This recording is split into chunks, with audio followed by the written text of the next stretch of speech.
네, 하나님의 말씀을 보십니다. 하나님의 말씀은 예레미야 17장입니다. 예레미야 17장 7절부터 8절까지의 말씀입니다. 네, 제가 읽겠습니다. 그러나 무릇 여호와를 의지하며 여호와를 의뢰하는 그 사람은 복을 받을 것이라. 그는 물가에 심기운 나무가 그 뿌리를 강변에 뻗치고 더위가 올지라도 두려워 아니하며 그 잎이 청청하며 가무는 해에도 걱정이 없고 결실이 그치지 아니함 같으리라. 아멘. 네, 그래서 오늘은 봉독해 드린 이 말씀을 가지고 함께 은혜를 나누실 말씀의 제목은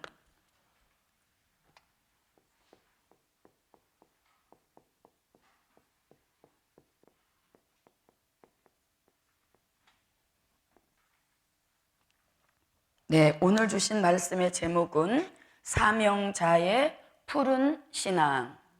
아멘. 예, 사명자의 푸른 신앙이라는 말씀의 제목이 되겠습니다. 자, 제목의 뜻을 조금 설명해 드리면 제목에서 말씀하는 사명자라고 하는 것, 사명자. 자, 우리는 사명자, 사명 이런 말을 참 많이 씁니다. 예, 많이 쓰는 가운데 오늘 본문에서 말씀하는 이 사명자는 마지막 시대에 하나님이 특별한 사명을 맡기실 뜻이 있는 종들이라 하여서 이것을 사명자 이렇게 하는 것입니다. 예, 물론 다른 사명도 많이 있겠지만 본문에서 제목에서 말씀하는 이 사명자는 하나님이 특별히 구별하셔서 맡기실 사명이 있다 하여서 사명자라고 하는데, 구체적으로 마지막 때 쓰실 하나님이 사명을 부여하실 사명자라고 하는 것은 계시록 7장 1절로 4절 같이 하나님의 인을 맡고 나오는 이 14만 4천 종된 자들을 일컬어서 이 마지막 시대에 하나님이 사명자라 이렇게 일컫는 역사인 줄 믿습니다. 예, 그래서 사명자라고 하는 것은 구체적으로 이렇게 하나님의 인을 맡고 나오는 종들을 가리키는 것이고, 그 다음에 이들에게 맡기실 사명이 있기 때문에 사명자라고 하는 것이죠. 그러면 이 사명자들에게 맡기실 사명은 무엇인가? 자, 요한계시록 10장 11절 같이 주의 재림을 외치는 다시 예언하는 사명이 있다 하여서 이들을 사명자 이렇게 하는 것입니다. 네, 그러니까 우리가 이제 이 사명자라는 말씀을 너무 남발하기보다는 이렇게 구체적인 뜻을 가지고 있다는 것을 저도 여러분도 바로 알으셔서 이 사명자에 대한 또 사명의식에 대한 이런 것들이 저와 여러분에게 더욱 고취되는 역사가 있으시기를 바랍니다. 자, 그러면 이렇게 마지막 때에 사명이 있어서 맡기실 사명자들에게 어떤 신앙을 요구하신다? 푸른 신앙을 갖기를 원하신다는 것이죠. 자, 그러면 푸른 신앙이라고 하는 것은 또 무슨 뜻일까요? 이 푸른 신앙이라고 하는 것은 살아있는 신앙을 일컬을 때 우리가 푸른 신앙 이렇게 하는 것입니다. 예, 푸른 신앙이 무슨 뜻이라고요? 네, 살아있는 신앙을 한마디로 표현하면 푸른 신앙이다 이렇게 말씀하는 것이죠. 예, 그래서 굉장히 소중한 제목입니다. 왜냐하면 하나님의 입맞은 종 14만 4천 이 사명자들이 기독교 역사상 마지막 사명자가 되는 것이고, 또 이들에게 맡겨주시는 사명, 다시 예언도 기독교 역사상 마지막 사명이 되는 것이에요. 그래서 이들을 끝으로, 이 사명을 끝으로 더 이상 사명자도 나오지 않게 되는 것이고, 또 다른 사명도 이제 부여하실 일이 없게 되어지는 것입니다. 그래서 이들에게는 특별히 살아있는 신앙을 갖게 하시는 것이 하나님의 역사입니다. 자, 기독교가 쇠잔해져 가는 이러한 시대에 사명 있는 사명자들에게는 반드시 푸른 신앙, 살아있는 신앙으로 저도 여러분도 함께 하시기를 바랍니다. 자, 이렇게 해서 이제 제목에 대한 뜻을 감추려 보았습니다. 자, 그런데 우리가 말은 푸른 신앙, 살아있는 신앙 이렇게 하지만 들여다보면 어떤 신앙, 게으르고 나태하고 이런 신앙도 있을 수 있지만 이것은 잠시 쉬어가는 과정일 뿐인 것이고 우리는 다시 회복되고 소생되어서 살아있는 푸른 신앙의 소유자들이 다 되시기를 바랍니다. 자, 그러면 푸른 신앙도 거저되는 것이 아니라 푸른 신앙, 살아있는 신앙이 될 만한 은혜를 주셔야 우리가 그 은혜를 받고 푸른 신앙, 살아있는 신앙으로 무장되는 역사가 있을 줄 믿습니다. 자, 그럼 푸른 신앙이 되도록 주실 은혜가 있는데요. 그 은혜를 일컬어서 이슬 담비의 은혜다 이렇게 말하죠. 예, 그래서 이슬 담비 받은 푸른 신앙. 네, 이슬 담비를 받을 때 우리들의 신앙이 푸른 살아있는 신앙의 역사를 받게 됩니다. 자, 그러면 이 이슬 담비에 대한 말씀은 선지자 중에서 미가 선지자가 미가서 5장 7절로 9절에서 요 이슬 담비 역사에 대한 말씀을 기록해 놓고 있습니다. 자, 다 같이 미가서 5장 7절부터 9절까지의 말씀을 읽어보겠습니다. 자, 읽으세요.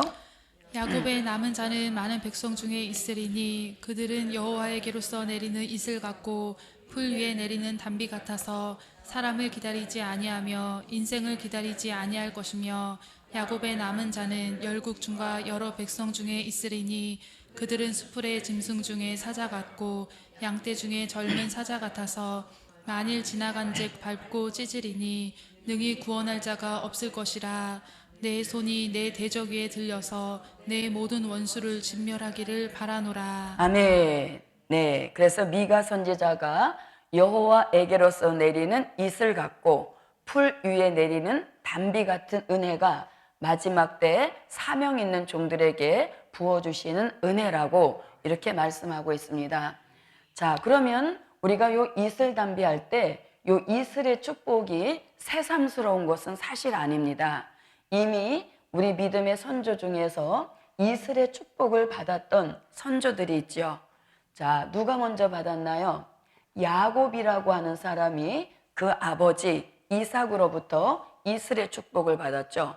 예, 이슬의 축복을 받는 역사가 창세기 27장에 이제 기록이 되어져 있는데 그 아버지 이삭이 야곱에게 축복 기도를 해주잖아요. 예, 내 아들의 향취는 여호와 주신 복된 밭의 향취로다. 예, 하늘은 이슬이며 또 땅의 기름짐을 통하여서 내게 포도주와 곡식이 풍성하기를 원하노라 하면서 아버지 이삭이 이제 야곱에게 이슬의 축복을 내려주었던 것이 역사적인 사실로 기록이 되어 있습니다. 자, 이렇게 이슬의 축복을 받았던 야곱은 어떠한 역사를 이루었나요? 자, 이슬 축복받은 야곱은 믿음의 3대 조상에 올리는 이런 큰 축복을 받았을 뿐만 아니라 또 육적으로도 큰 거부가 되어지는 이런 축복을 받았던 것입니다. 그래서 이슬의 축복을 최초로 받았던 사람은 야곱으로서 그 축복으로 믿음의 3대 조상에 올리우고 또 육적으로도 아주 큰 거부가 되어서 고향에 돌아오는 이런 복을 이슬의 축복으로 받았던 것이죠. 자, 그 다음에 또 누가 있어요? 기드온이라고 하는 사사가 이슬의 축복을 받았죠. 자, 기드온이가 미디안과 싸움을 명명받고 용사를 뽑아서 300명을 출연했는데 그 300명으로는 미디안의 아주 그 정예화된 군대를 싸워서 이기기에는 조금 겁이 났던 것이죠. 예, 좀 약간 자신감 부족이라 할까요? 예, 그래서 요 사연을 다 아시죠? 예, 양털 뭉치를 가지고 이슬을 주십시오. 또 땅에만 내리게 해주십시오. 이렇게 해서 승리의 확신을 가지고 미디안과의 싸움을 어떻게 승리로 이끌었던 그런 역사가 이슬 축복 받았던 사사 기드온의 승리인 것입니다. 자, 이렇게 이제 이슬의 축복을 과거에 받은 역사가 있었는데 그 이슬의 축복을 미가 선지자가 마지막 때에 야곱같이 선택받은 종들에게 이슬의 축복을 한 번 더 주실 것이라고 이렇게 말씀합니다. 자, 그러면 요 이슬이라고 하는 것의 특징을 한번 봅시다. 예, 이슬이라고 하는 요 특징. 자, 이 이슬이라고 하는 것은 그 내리는 계절이 있어요. 자, 봄이나 여름에는 절대 내리지 않죠. 자, 이슬은 언제 내리죠? 가을에 내립니다. 딱 지금 이 계절인 것이죠. 예, 가을에 내리고 또 이슬은 낮에는 절대 안 내리죠. 예, 밤에 그것도 맑은 밤에 내리는 역사인 것입니다. 그리고 이슬은 소리 없이 가만히 내리는 그런 특징을 가지고 있습니다. 자, 마치 야곱이 이삭으로부터 이슬 축복 받을 때 누가 몰랐었나요? 에서가 몰랐었죠. 예, 그래도 축복받은 이슬의 축복받은 야곱은 본인에게 축복이 옮겨왔음을 알고 있었고 또 이슬의 축복으로 다양한 그런 역사를 이루었던 것입니다. 자, 이렇게 이슬의 축복은 이슬은 가을에 밤에 가만히 내리는 축복이란 것입니다. 자, 여기서 우리가 가을이다, 밤이다 이런 것들을 자세히 살펴보면 여기서 가을이라고 할 때 이 가을을 우리가 이렇게 볼 수 있어요. 뭐냐면 인간 종말, 영적 추수기인 그것을 우리가 이렇게 생각해 볼 수 있다는 얘기인 것이죠. 자, 가을을 뭐라고 볼 수 있다고요? 네, 인간 종말, 즉 영적 추수기 때 이슬 같은 은혜를 내려주신다는 것이죠. 자, 그 다음에 여기서 밤이라고 하는 것은 물론 깜깜한 밤이지만 이것을 우리가 또 영적인 의미로 다시 바꿔서 생각해 보면 이 밤이라고 하는 것은 계시록 9장 1절로 2절 같이 무적행으로부터 올라온 연기로 인하여 이 세상 나라에 무엇이 덮이나요? 예, 흑암이 영적으로 아주 전 세계를 덮었다는 것이죠. 그래서 여기서 밤이라고 하는 것은 밤중 같은 흑암 시대에 누구에게 뜻있는 종들에게 가만히 내려주시는 이슬 같은 은혜라는 것입니다. 그래서 이렇게 이슬이라고 하는 것은 영적 추수기, 인간 종말 영적 추수기. 자, 인간 종말 영적 추수기이니까 그 시대가 흑암의 시대인 것이죠. 예, 그래서 흑암 같은 밤중 같은 흑암 시대에 아무도 모르게 이슬 축복 받기로 예정된 야곱 같은 종들에게만 내리시는 역사인 것입니다. 그런데 이 이슬이 누구에게로서 내린다고요? 여호와에게로서 내리는 이슬 같고 해서 이 이슬의 그 축복의 시작은 하나님께로부터 내려오는 이슬의 축복이라는 것이죠. 자, 이렇게 이제 이슬에 대한 말씀을 알아보았고요. 자, 이슬 축복 하나만 받았던 야곱과 그 다음에 기드온이 큰 역사가 있었는데 이 마지막 사명자들에게는 이슬뿐만 아니라 무엇까지도 단비까지도 주신다 이런 역사이죠. 자, 그러면 이 단비라고 하는 것은 무슨 의미예요? 우리가 그런 말 쓰죠. 아주 가물어서 가뭄이 아주 심각해서 땅, 논, 바닥 뭐 이런 것들이 막 쩍쩍 갈라져 있을 때 단 한 번에 내리는 비로 가뭄이 해갈이 되었을 때 그때 내리는 비를 야, 이번에 내린 비는 단비다 이렇게 말하죠. 예, 그래서 우리도 영적으로 은혜를 통 받지 못했습니다. 은혜를 통 받지 못해서 기갈을 당했다는 것이죠. 예, 기갈을 당한 심령 속에 단 한 번의 은혜로 기가를 해갈시켜 주셔서 심령에 흡족함을, 시원함을 주시는 이런 역사가 단비 같은 은혜인 것입니다. 그래서 하나님이 마지막 때에 사명 있는 종들에게 이슬과 단비를 부어주셔서 시들어 병들어 죽어가던 신앙을 푸른 신앙으로, 살아있는 신앙으로 만들어 주신다. 이것이 이제 1번 대지의 말씀이 되겠습니다. 자, 그러면 이슬 단비 받은 푸른 신앙이 되었으면 이슬 단비 받은 푸른 신앙에 대한 그 생활 속에 나타나는 증거가 있어야 되겠죠. 살아있는 신앙이 되었으면 살아있는 신앙이라고 하는 것이 우리 생활 속에 증거로 나타나야 된다는 것입니다. 그 증거로 나타나는 말씀이 오늘 본문 미가서 5장 7절로 9절에서 다양하게 이제 말씀하고 있습니다. 자, 그러면 이슬 단비 받은 푸른 신앙이 되어지면 어떤 역사가 생활 가운데 나타나냐면, 자, 인생이나 그 다음에 사람을 어떻게 한대요? 기다리지 않는 신앙이 되게 하신다는 거죠. 예, 인생이나 사람을 기다리지 않는 신앙. 그러니까 인생이나 사람을 기다리지 않는 신앙. 이건 한마디로 말하면 우리의 신앙이 인본주의적인 신앙으로 가지 않게 하신다는 거예요. 그러면 보세요. 인생이나 사람을 기다리지 않는 신앙 이렇게 됐죠. 무슨 역사를 받아서 이슬 단비 받아서 푸른 신앙이 되면 인생이나 사람을 기다리지 않는다 그랬습니다. 그런데 자, 오늘 본문 예레미야 17장 5절로 6절을 한번 보겠습니다. 예레미야 17장 5절로 6절.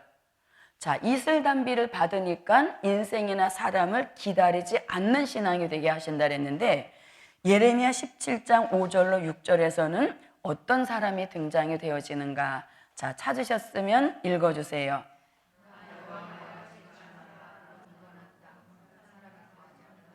네. 자, 5절에 읽어보니까 뭐라고 합니까? 무릇 사람을 믿으며 혈육으로 권력을 삼고. 자, 그 사람들은 인생이나 사람을 기다리는 사람이에요? 기다리지 않는 사람들이에요? 기다리는 사람들이잖아요. 그래서 인간을 믿고 혈육으로 권력을 삼는 이런 사람들은 이제 무슨 은혜를 받지 못했으므로, 이슬 단비 은혜를 받지 못했으므로 오히려 인생이나 사람을 의지하고 권력을 삼는다, 이렇게 말씀하는 것이죠.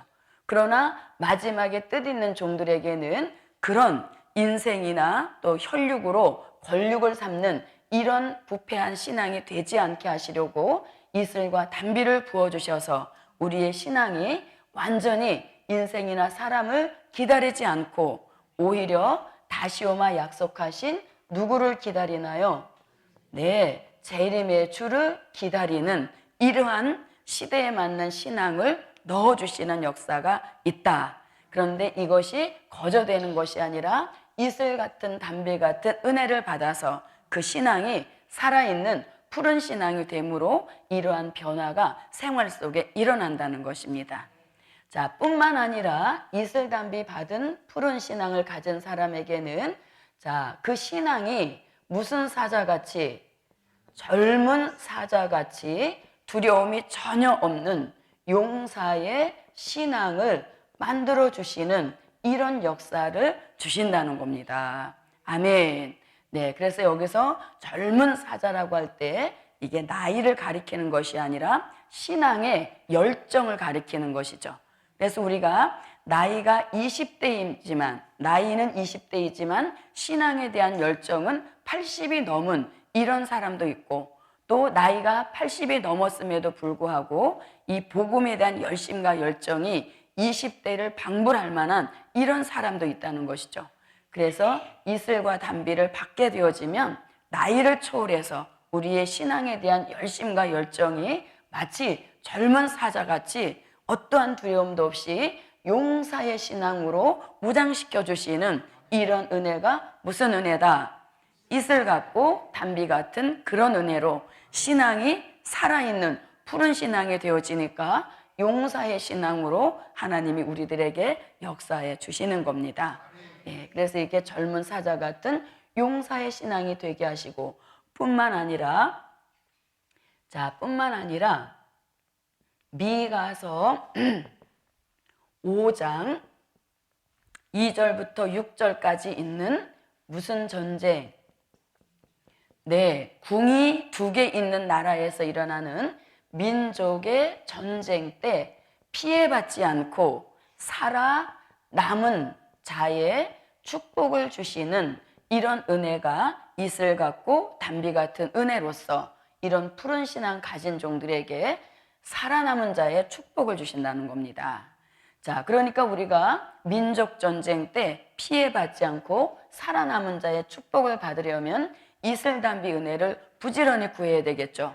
그래서 우리의 신앙이 시들지도 병들지도 않고 더더욱 죽어가는 그런 신앙에서 벗어나서 푸른 살아있는 신앙으로 역사할 때 민족 전쟁에 살아남는 축복을 주실 줄 믿습니다. 자, 뿐만 아니라 살아남는 정도가 아니라 이슬 담비 받은 푸른 신앙 가진 종들에게는 7 목자, 그 다음에 8 군왕 같은 이러한 특별한 역사를 부어주시는 거예요. 그래서 7 목자라고 하는 것은 말씀이 완전히 무장된 종, 그 다음에 8 군왕은 능력과 권세로 완전히 부장된 이런 종을 만드시는 것이 이슬 담비 받은 푸른 신앙입니다. 예, 그래서 이것 정말 받을 만한 축복인 것이잖아요. 예, 그래서 우리 여러분 저도 이슬 담비 은혜를 구하여서 우리의 신앙이 어떤 신앙으로 살아있는 푸른 신앙의 축복을 함께 받읍시다. 자, 이렇게 해서 이제 이슬 담비 받은 푸른 신앙이고요. 자, 그 다음에 우리의 신앙이 이슬 담비 받아서 살아있는 푸른 신앙이 되었다면 그 다음에는 어떤 신앙이 되어야 되냐면 향상하는 푸른 신앙. 아멘. 네, 우리의 신앙이 이슬 담비 받아서 푸른 살아있는 신앙이 되었다면 그 다음에 와야 할 그 절차 순서가 향상하는 역사인 것입니다. 향상한다는 건 무슨 뜻이에요? 자라난다, 진보한다, 발전한다 이런 역사인 것이죠. 그래서 신앙도 푸른 신앙도 다 같은 푸른 신앙이 아닌 것입니다. 제자리 걸음하는 사람도 있고 퇴보하는 사람도 있지만 살아있는 정말 푸른 신앙을 가졌다면 반드시 뭘 해야 돼요? 향상이 되어야 된다는 얘기인 것이죠. 자라나야 된다는 것입니다. 자, 그럼 향상하는 푸른 신앙 어디서 어떤 말씀으로 찾아볼 수 있냐면 이사야 44장 1절로 4절을 한번 보겠습니다. 이사야 44장 1절부터 4절입니다. 자, 찾으셨으면 읽겠습니다. 나의 종 야곱, 나의 택한 이스라엘아, 이제 들으라. 너를 지으며 너를 모태에서 조성하고 너를 도와줄 여호와가 말하노라. 나의 종 야곱, 나의 택한 여수르나, 두려워 말라. 대저 내가 가란 자에게 물을 주며 마른 땅에 시내가 흐르게 하며 나의 신을 내 자손에게, 나의 복을 내 후손에게 내리리니 그들이 풀 가운데서 솟아나기를 시냇가에 버들같이 할 것이라. 네, 자, 읽으신 말씀 중에 4절에 보니까 뭐라고 해요? 그들이, 여기서 그들이라고 하는 것은 1절에서 말씀하는 야곱 같은 종, 이스라엘 같은 그런 종들에게 어떤 역사를 내리셔서 3절같이 가란 자에게 물을 주고 마른 땅에 시내가 흐르게 하심으로 이제 그들이 풀 가운데서 어떻게 하기를 솟아난다. 솟아나기를 시냇가에 버들같이 할 것이라 이렇게 말씀하고 있죠. 그래서 솟아난다. 그 솟아난다는 것이 결국은 향상한다. 이런 의미를 가지고 있는 것이죠. 예, 그래서 저는 시골에서 자라서 이 버들 강아지를 잘 알고 있어요. 예, 가장 아직 얼음이 다 녹지도 않은 그런 개울가에 이 버들 강아지가 가장 먼저 피거든요. 예, 그러면 그 버들 강아지가 이제 봄을 재촉하는 비가 한 번씩 올 때마다 한 매듭 이상으로 이렇게 쑥쑥 커가는 그런 모습을 이사야 선지자도 본 것이죠. 그래서 이 솟아나는 그 모습을 이 시냇가에 버들같이 할 것이다, 이렇게 말씀하고 있는 것입니다. 그래서 저와 여러분의 신앙이 일단 이슬담비 받아서 살아있는 푸른 신앙이 되었다면, 이제 제자리 걸음하거나 퇴보하게 되어지면 다시 푸른 신앙의 빛을 잃어버리게 된다는 것이죠. 예, 그래서 그 푸른 빛이 항상 유지될 수 있도록 향상이 되어야 되는 겁니다. 향상이 되지 않으면 퇴보가 된다는 얘기인 것이죠. 그래서 향상하는 푸른 신앙. 자, 그러면 향상하는 푸른 신앙 할 때 어떤 것들이 우리에게서 향상이 되어야 되는가? 어떤 것들이 진보하고 발전하고 또 이렇게 새로운 모습을 보여야 되는가? 자, 간추려 보면 먼저는 우리의 영계가 향상이 되어야 되겠죠. 자, 영계는 뭐라고요? 영의 세계를 줄임말이라 그랬죠. 그래서 우리 영계가 향상이 되어야 됩니다. 영계가 향상되어지지 않으면 꼬라박히는 일이 있어지는 것이죠. 그래서 모든 영적 활동에서 이 영계가 가장 출발점이 되는 것이에요. 그래서 영계가 향상이 되어야 되는데 무엇같이? 이사야 40장 29절로 31절에 독수리가 날개치며 올라감같이 우리의 영계도 향상하고 또 향상해서 어디까지? 하나님이 계시는 보호자 세계까지 무한한 향상 가능성이 있다는 것입니다. 그래서 우리가 이 정도면 됐겠지, 만족은 금물인 것입니다. 왜? 보호자 세계가 얼마나 높이 있겠어요. 그래서 우리의 영계가 마치 독수리같이 항상 향상하는 역사만 받게 되어진다면 우리의 영계는 끊임없이 진보하고 향상하고 발전하고 새로워지는 이런 역사를 받게 되는 것입니다. 그래서 이렇게 영계가 향상되어라. 무엇같이? 날아가는 독수리같이. 그래서 하나님이 영계가 침체되지 않도록 날마다 새 힘을 넣어주셔서 그 영계가 힘차게 향상되어지는 역사를 내려주실 줄 믿습니다. 자, 영계가 향상되면 뒤따라오는 향상이 있습니다. 그게 무엇일까요? 말씀의 향상인 것이죠. 그래서 영계의 향상과 말씀의 향상은 굉장히 연관성을 가지고 있는 겁니다. 영계가 어느 정도 향상이 됐느냐에 따라서 말씀의 수준도 같이 향상이 되는 것이고, 영계가 얼마나 향상이 되느냐에 따라서 봉함했던 예언의 말씀이 얼마나 더 열려진 완전히 펴놓인 책이 되는 이런 역사를 향상하는 영계에 따라서 받게 된다는 이야기인 것이죠. 그래서 우리의 말씀은 어떻게 향상이 되어야 되는가? 계시록 1장 2절처럼 말씀이면 말씀, 예수님이면 예수님에 대하여서 빠짐없이 다 증거할 수 있는 그 정도가 될 때 우리는 영계의 향상 따라 말씀도 향상됐구나, 이렇게 이제 자신감을 가질 수 있는 것입니다. 자, 이렇게 영계 향상, 말씀의 향상, 또 무엇이 와야 돼요? 은혜의 향상도 와야 되겠죠? 예, 말씀 따라 은혜도 향상이 되어야 됩니다.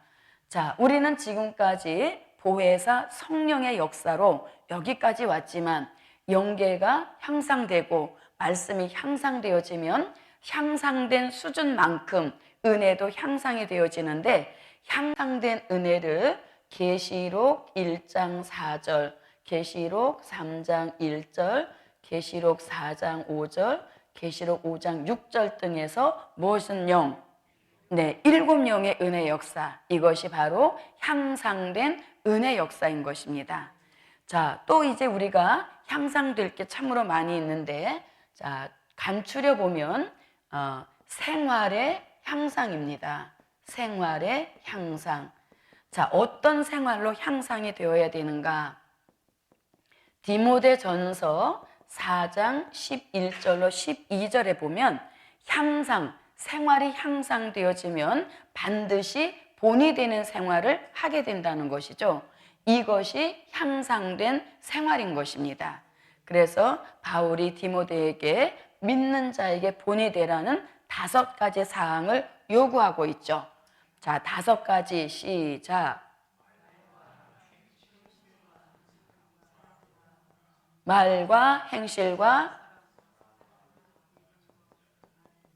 믿음과 정절에 대하여 믿는 자에게 본이 되라.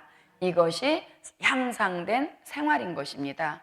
예, 그래서 지난번에 요 5가지 아직 이렇게 자기 것이 되지 않으신 분은 어떻게 하라고 말씀드렸어요?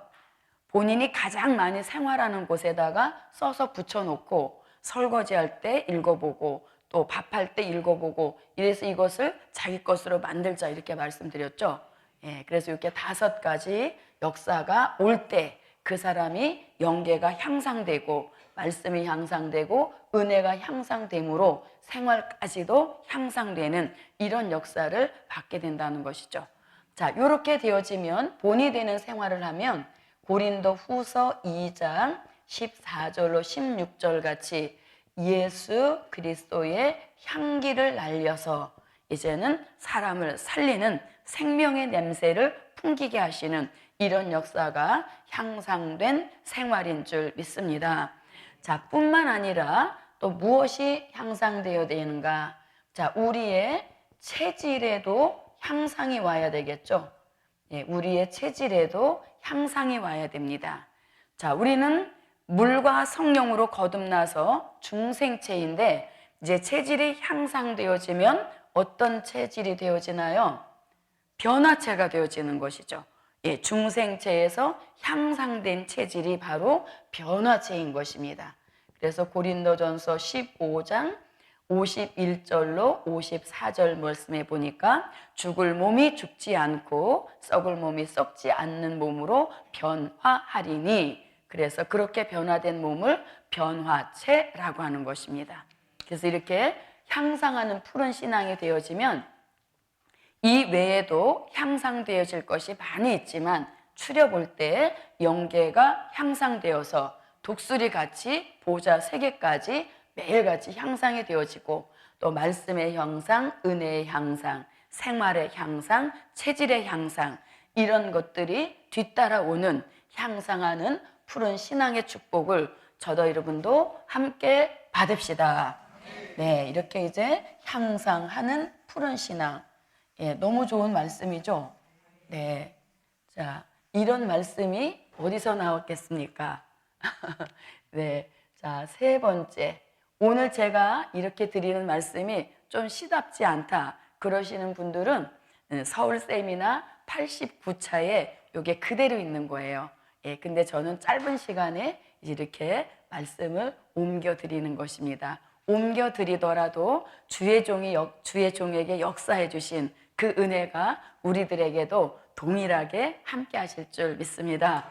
자, 이렇게 향상하는 푸른 신앙이 되었다 할지라도 무엇 받으면, 네, 그렇죠. 피해 받으면 아무것도 아닌 것이 되어지잖아요. 그래서 여기서 3번째는 피해 받지 않는 푸른 신앙. 아멘. 이게 굉장히 중요하죠. 예, 아무리 살아있고 향상한다 할지라도 한 번의 피해를 받게 되어지면 애써서 향상하고 그런 모든 것들이 와르르 무너지잖아요. 그래서 우리가 이 피해받지 않는 푸른 신앙도 굉장히 중요한 것입니다. 자, 말씀은 요한계시록 9장 4절 말씀에 보면, 자, 마지막 때 무적행으로부터 올라오는 역사로 2가지 피해를 입는다고 하죠. 하나는 무슨 피해? 네, 하나는 흑암의 피해인 것이죠. 예, 연기 가운데 황충이 올라왔다 이렇게 말하죠. 예, 그래서 여기서 피해받지 않는 푸른 신앙 오늘 보면, 자, 흑암으로부터도 피해받지 않아야 되겠고, 그 다음에 연기 가운데 올라온 황충이의 피해도 받지 않아야 되는 것입니다. 자, 흑암의 피해받지 않으려면 우리는 이사야 60장 1절로 3절 같이 무슨 빛을 받아서, 영광의 빛을 받아서 우리가 흑암의 피해를 받지 않아야 이 피해받지 않는 푸른 신앙으로 이슬담비 받은 살아있는 향상하는 이런 신앙의 축복을 유지해 갈 수 있는 것입니다. 자, 그 다음에 이사야 2장 5절에서도 미가서 7장 7절로 8절에서도 그리고 데살로니가 전서 5장 1절로 6절에서 이제는 너희가 흑암의 피해를 받지 않는 그 정도를 벗어나서 빛의 아들이 되어서 오히려 흑암을 물리치는 이런 역사를 받으라고 말씀하고 있는 것입니다. 자, 황충이는 누구예요? 이사야 33장 4절과 예레미야 51장 14절 말씀에 보니까 황충이는 곤충이 아니고 악하고 독한 사람이다. 이렇게 말씀하고 있죠. 예, 그래서 우리가 잘 보세요. 영적으로는 흑암의 피해를 받지 않아야 되겠고 육의 생활 가운데서는 황충이 같이 악독한 사람의 피해를 받지 않아야 우리가 푸른 신앙을, 살아있는 신앙을 계속 이제 끌고 나갈 수 있는 역사인 것입니다. 자, 그러면 우리가 황충이한테 피해받지 않는 비밀 5가지가 있죠. 예, 다 하면 시간 관계가 있으니까 계시록 9장 4절에 2가지를 말씀해 줍니다. 피해받지 않으려면 어떻게 하래요? 네, 먼저 땅에 풀이나 푸른 것이나 각종 수목은 해하지 말아라 하고 황충이한테 명령을 내려놓으셨죠. 예, 그래서 우리가 지금 푸른 신앙을 잘 간직하고 있으면 황충이 악독한 그런 안 좋은 사람들이 접근을 못한다는 것입니다. 그래서 이렇게 푸르른 신앙, 살아있는 신앙, 그 다음에 또 뭐라고 하십니까? 계시록 9장 4절에서 인 맞지 아니한 사람들만 해하라. 그러니까 하나님의 입 맞으면 무슨 피해 없다. 네, 황충이한테 피해받지 않는다. 이렇게 말씀하죠. 자, 2가지 외에 3가지가 있는데 3가지 시작. 기도, 여호와를 경외함으로 보배 삼는 생활, 그리고 온전한 11조. 이 3가지가 보태져서 5가지 역사를 생활 가운데 이루고 있으면 황충이가 아무리 나와서 역사해도 피해받지 않는다. 아멘. 그래서 하나님은 이 피해받지 않는 푸른 신앙을 이룰 수 있도록 이미 말씀으로 다 나타내 보이신 겁니다.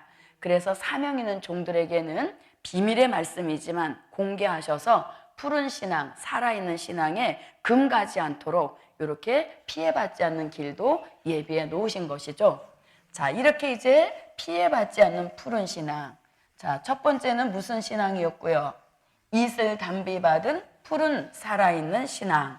2번째는 향상하는 푸른 신앙. 3번째는 피해받지 않는 푸른 신앙. 자, 이렇게 이런 푸른 신앙을 계속 우리에게 할 수 있도록 역사해 주시는 가장 궁극적인 목적이 있어요. 그게 뭐냐면 열매 맺는 푸른 신앙. 아멘. 예, 죽어 있는 신앙이나 시들어 병들어 있는 신앙은 절대로 열매를 못 맺죠. 그러나 항상 살아있는 푸른 신앙의 축복은 그 결론이 열매 맺는 역사인 것입니다. 네, 열매 맺기 위하여서 이 푸른 신앙을 계속 하나님이 공급해 주시는 거죠. 자, 그러면 우리가 열매라고 하는 것은 언제나 무언가 가득 채워져 있어야 그게 열매죠. 예, 무언가 가득 채워져 있어야 되는데 여기 복음에서 원하는 열매는 무엇으로 채워진 것이 열매냐면 예언의 말씀과 말세의 진리로 가득 채워져 있다면 그 종이 곧 열매다. 아멘. 그래서 열매라고 할 때 이 복음에서 원하는 열매는 뭐 이런 사과다 뭐 이런 것이 아니라 말씀과 진리, 예언의 말씀과 말세의 진리로 본인 안에 가득 채우고 있다면 그 사람이 곧 열매다. 이렇게 말씀드릴 수 있는 것이죠. 자, 그 다음에 또 열매를 우리가 3가지로 정의 배웠죠. 열매는 네, 자, 변화체를 먼저 할까요? 자, 열매는 변화체다. 그 다음에 열매란 예수 그리스도의 형상이다. 그 다음에 열매는 하나님의 입맞은 종이다. 네, 그래서 열매가 종인 거예요. 사람, 복음 받은 우리가 다 열매가 되어야 된다는 거죠. 그런데 변화체를 이룬 열매, 그리스도의 형상을 이룬 열매, 하나님의 인을 맞은 열매가 되기 위하여서는 말씀과 진리를 빼고는 열매가 될 수 없는 거예요. 그래서 예언의 말씀, 말세의 진리를 자꾸 채워야 되는 겁니다. 그래서 완전하게 아주 빵빵하게 채울 때 그게 알곡인 것이죠. 예, 그래서 이렇게 열매를 맺으라는 겁니다. 자, 그럼 열매에 대한 말씀이 마태복음 3장 12절에서는 알곡은 모아 곡간에 들이고 쭉정이는 꺼지지 않는 불에 태우신다는 겁니다. 누가? 자기의 타작마당을 정하게 하시는 하나님이 이렇게 하시겠다는 것이죠. 자, 그 다음에 마태복음 21장 43절에서도 하나님의 나라를 열매 맺는 백성은 받고 열매 맺지 못하는 사람은 받을 수 없다, 이렇게 말씀하죠. 자, 그 열매는 결국 요한계시록 14장 4절, 3절로 4절 말씀에 보니까 누구래요? 네, 하나님의 입맞은 종 14만 4천이 복음에서 나오는 처음 익은 열매다, 이렇게 말씀하고 있는 것이죠. 예, 그래서 우리에게 푸른 신앙 이렇게 하시는 그 가장 궁극적인 목적은 복음 받은 한 사람 한 사람을 다 무언 맺게 하시려고, 열매 맺게 하시려고 푸른 신앙을 주시는 겁니다. 그래서 열매 맺지 않으면 어떻게 돼요? 자, 무화과 나무가 무성한 것 보시고 열매 없자 예수님이 저주하셨잖아요. 그랬더니 무성했던 잎이 다 말라버리죠. 그래서 우리는 농부 되신 하나님이 요구하실 때 열매로 드려져야 된다는 것이죠. 자, 그 다음에 이제 마지막 5번째입니다. 열매 맺는 푸른 신앙이 되었다 할지라도 가장 중요한 것은 뭐예요? 떨어지지 않아야 되겠죠. 네, 떨어지지 않는 열매가 돼야 한다. 아멘. 네, 아무리 열매가 되었어도 떨어져서 낙과가 되어버리면 아무짝에 쓸모가 없는 것이죠. 그래서 떨어지지 않는 열매. 자, 떨어지지 않는 열매. 자, 떨어지지 않는 열매에 대해서 이사야 선지자가 이사야 17장 6절에서 그리고 아모스 선지자가 아모스 9장 9절에서 아모스 9장 9절에서 그리고 또 우리가 말라기 3장 10절로 12절에서도 기한 전에 떨어지지 않게 하신다, 이렇게 말씀하죠. 예, 그래서 우리가 떨어지지 않는 진짜 열매가 되어야 된다는 겁니다. 그래서 진짜 열매인지 흉내내고 있는 열매인지 가려보시는 방법으로 흔들어 보시고 체질해 보시고 또 물질로도 하나님이 딱 이렇게 우리를 검열하신다는 것이죠. 자, 그래서 이렇게 오늘은 우리들에게 사명자의 푸른 신앙, 살아있는 푸른 신앙. 저는 말씀이 많은 그런 중에서도 이 사명자의 푸른 신앙에 대한 설교를 되게 좋아해요. 예, 그래서 사명자의 푸른 신앙 이렇게 말씀을 들으면 막 가슴이 설레어요. 아, 진짜 이 시대에 이 푸른 신앙 찾아보기가 힘든 시대이잖아요. 예, 그런데 이런 말씀을 주신 것은 그런 축복받을 종들이 나오기 위함인 것이죠. 그래서 아무쪼록 저도 여러분도 오늘 주신 말씀과 같이 푸른 신앙을 계속 유지해서 무엇 맺기까지, 열매 맺기까지 푸르른 신앙, 본인이 자꾸 점검해 봐야 되겠죠. 내 신앙이 시들어가는 거 아닌지 병들어가는 거 아닌지 자꾸 체크를 해봐야 된다는 것입니다. 그래서 푸른 신앙으로 열매를 맺고 또 맺었다 할지라도 떨어지지 않는 열매가 되어야 되는 것입니다. 그래서 오늘 말씀의 결론, 자, 결론은 떨어지지 않도록, 자, 떨어지지 않도록 붙들어 주신다. 아멘. 자, 우리가 시원치 않아서 혹시 떨어질 수도 있잖아요. 그럴 때 주의 의로운 오른손으로 우리를 덥석 붙들어 주신다면 우리는 아무리 체질하고 아무리 흔들고 체질하고 또 물질에 미혹이 있다 할지라도 절대로 떨어지지 않고 끝까지 남은 열매의 축복을 이루게 하실 줄 믿습니다. 네, 기도드립니다.